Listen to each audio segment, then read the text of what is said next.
Relentless war to relentless democracy. Do you have any idea what that means?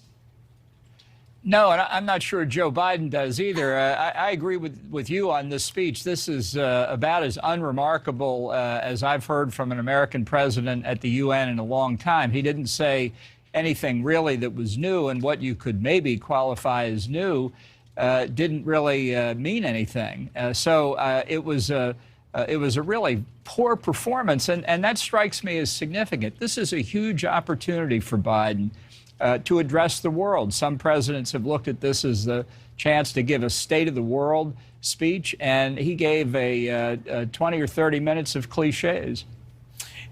20 or 30 minutes of cliches, but he did talk about a couple of issues. We did a word count through his speech.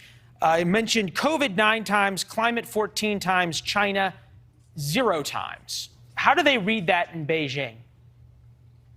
Well, he did get a reference into Xinjiang, which I guess may qualify for the cultural genocide that the Chinese government is engaging in there. But it's a good example. In a way, it was a domestic speech. He knows COVID is on the minds of Americans, understandably, and he knows many people are concerned about climate change. But in terms of addressing international problems, other than a passing reference to Afghanistan, a passing reference to nuclear proliferation, passing references to China's abuses and Russia's, really a lot of these problems simply went by the boards. And I think many people were waiting for the key parts of the speech and then suddenly found the speech was over.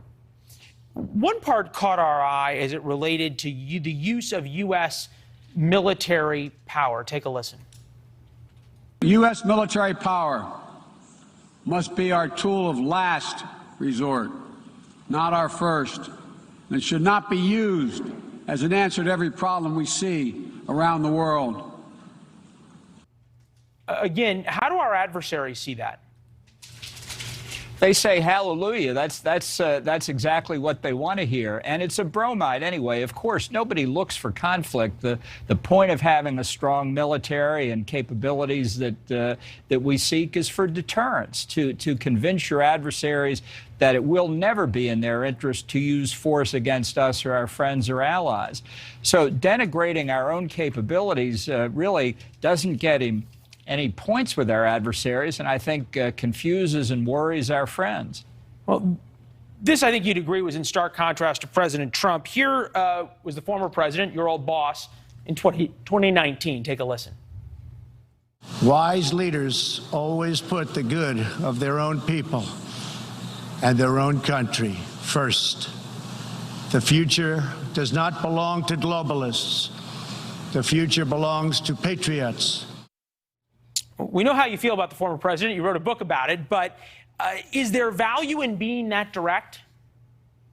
Of course there is. Look, in America, straight talking is still seen as a virtue. And again, with the spotlight of the world, nothing gets international coverage like this opening week of the UN General Assembly, as a president has a chance to speak to a lot of people around the world.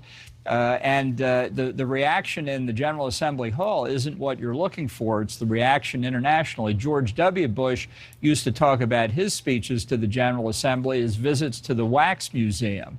But the spotlight that you get, the eyes on him around the world, it was a missed opportunity today. A visit to the Wax Museum. We'll leave it there, Mr. Ambassador. Thank you. It's always good to see you. Thanks for having me. Yeah, thank you.